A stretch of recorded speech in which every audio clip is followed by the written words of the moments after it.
و نسبتی برادر حیدربای یادآوری کردید. این برادر در زندان برای ما بسیار نیکی کردگی است.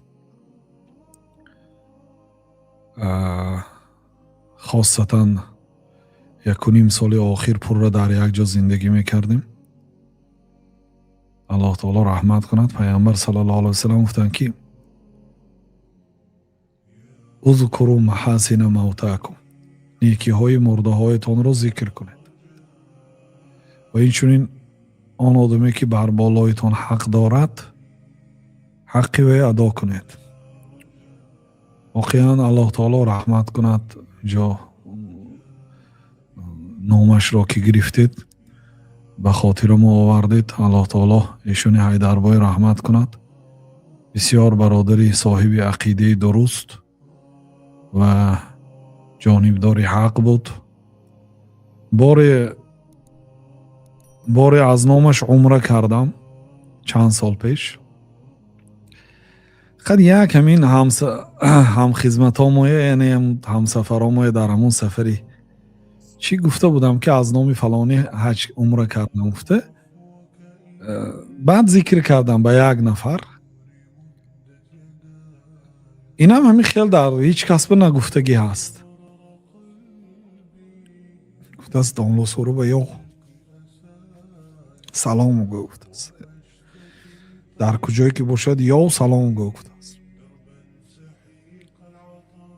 با این آدم دست که میه برادر است که در برآمد دارد در یوتیوب. گفتم اینو میشناسم. گفته است همینه آخر گفت. واه گفته است مولا حیدر همینه گفت. سبحان الله. بعد همین از نامش عمره کردن، بعد همین خواب دیده است که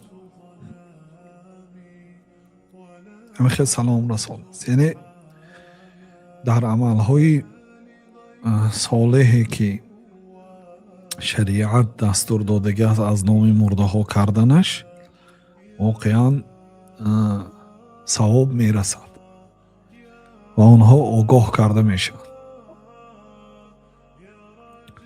گاها برای فهمور شدنش به بعضی برادران میگفتم که می دچکه هست که میگم در زندان دچکه میکنن. دچکه همون نام و فامیلتون میخونن در زندان. میگه به تو دچکه اومده. دچکه میبینید که از نام و فامیلی کی اومده است. یعنی همین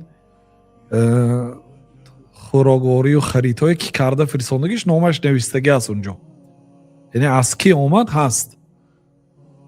یعنی عملهای صالح هم مانند خیرات، مانند مثلا حج و عمره یا دیگر کارهای خیر، صدقه جاریه از نام میت انیق ثوابش میرسد. یعنی وای در اونجا با خبر کرده میشد. و فی دعاء الاموات و فی دعاء الاحیاء منفعت للاموات. و در دعای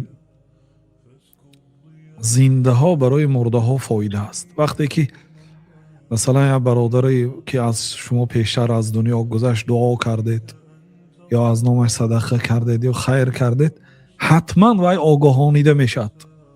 خیلی که اون زندانی و دچکه میکنید وای آگاهانیده میشد. همین گونه آگاهانیده میشد. سبوک کرده میشد یا برایش مکافات داده میشد. اون میداند. برای همین الله تعالی هم تعریف کرد والذین یقولون ربنا اغفر لنا ولاخواننا الذین سبقونا بالایمان ولا تجعل في قلوبنا غلا للذین آمنوا ربنا انك رؤوف رحیم. بندگان اینه که الله تعالی اونایی که والذین، اونایی که بعدی صحابه های و مهاجرها و انصاری ها را تعریف کرد که والذین جاءوا من بعدهم، اونایی که بعدی صحابه ها به دنیا آمدند، یقولون در دعاهاشون میگفتند که ربنا اغفر لنا، ای الله گناه ما را بخش، ولی اخواننا الذین سبقونا بالایمان، اون برادرایی که از ما پیشتر به ایمان از دنیا گذشتن اونها را رحم کن. یعنی ما وظیفه دار هستیم که در حق آن برادرایی که از ما پیشتر به ایمان از این دنیا گذشتن دعا کنیم.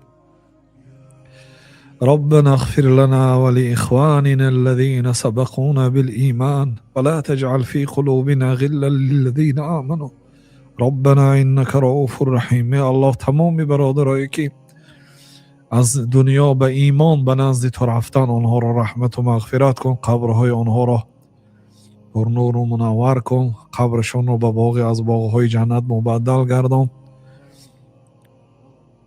و آنها را از رحمت خود نصیب دار گردان. اللهم صل و سلم علی نبینا محمد و علی آله و صحبه اجمعین. بله.